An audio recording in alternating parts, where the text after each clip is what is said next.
বিয়ের জন্য মাদ্রাসার ছেলে মেয়ে ভালো নাকি জেনারেল ছেলে মেয়ে ভালো? একজনও 100% ভালো না। একটা কারণ আছে, একটু শুনে নেন। এটা যারা বিয়ে করেন নাই, এখন ফ্যান্টাসিতে ভোগেন, শুনেন। বিয়ের ক্ষেত্রে একটা হাদিসকে মাথায় নিয়ে পরে বিয়ে করবেন, না হলে এই জায়গায় যদি ভুল হয়, এই ভুলের প্রায়শ্চিত্ত করা সারা জীবন চলে যাবে। এই প্রায়শ্চিত্ত আপনি করতে পারবেন না। মারাত্মক সেন্সিটিভ বিষয়, আবেগের দিয়ে সব কিছু ডিল করা যায় না। বিয়ে বিষয়টা অনেকে প্রশ্ন করে যে হুজুর, বিয়ের জন্য হুজুর ছেলে ভালো হবে নাকি জেনারেল ছেলে ভালো হবে? আবার অনেকে প্রশ্ন করে যে বিয়ের জন্য হুজুরানি মেয়ে মানে মাদ্রাসার মেয়ে ভালো নাকি জেনারেল একজন মেয়ে ভালো? আমি বলি, রসুলের একটা হাদিস এখানে মাথায় রাখেন, পুরাপুরি আপনি স্পষ্ট হয়ে যায়। আল্লাহর হাবিব সাল্লাল্লাহু আলাইহি ওয়াসাল্লাম জানিয়েছেন, 4টা জিনিস দেখে বিয়ে করা হয়।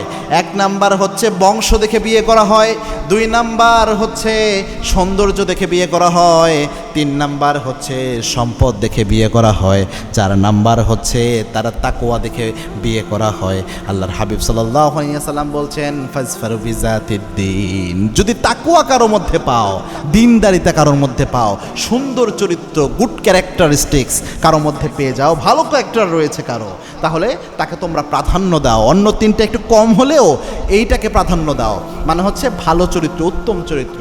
বর্তমান বাংলাদেশে যে বিয়েগুলো হয় সমাজ ব্যবস্থায়, বেশিরভাগ বিয়ে হয় টাকার বস্তার সাথে ময়দার বস্তার। এটা কেন বললাম?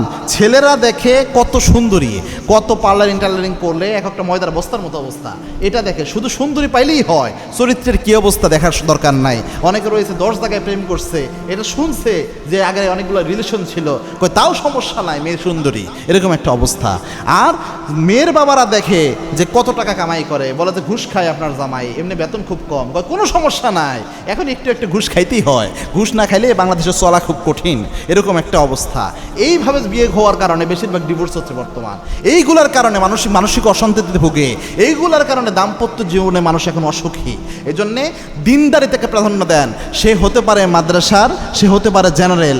এইটা যদি হয়, মাদ্রাসার হলো তারও ভালো, একজন আলেম পেলেন, সেক্ষেত্রে ভালো হয় আরও বেশি। যদি দিনদার হয় তাহলে ভালো, আর দিনদার না হলে তাহলে মাদ্রাসার হোক আর যাই হোক, জীবনে ভোগান্তির কোনো শেষ থাকে না।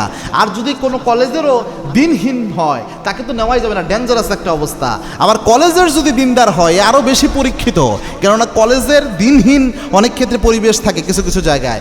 এই পরিবেশেও যে ব্যক্তি দিনদার, এই ব্যক্তি অরিজিনাল দিনদার, তখন বোঝা যায় না এ আসলেই দিন প্র্যাকটিস করে, অনেক ক্ষেত্রেই বোঝা যায়। তো সেক্ষেত্রে এইভাবে আপনি জেনারেলাইজ করতে পারবেন না যে কলেজের মেয়েরা খারাপ, মাদ্রাসার মেয়েরা ভালো, মাদ্রাসার মেয়েরা খারাপ, কলেজের মেয়েরা ভালো। এইভাবে জেনারেলাইজ করা এটা কখনোই ঠিক না। পারলে এটা একটা জাতির উপর পুরা সবাইকে যখন একভাবে এক পাল্লায় মাপবেন, একটা জুলুম হয়ে যায়।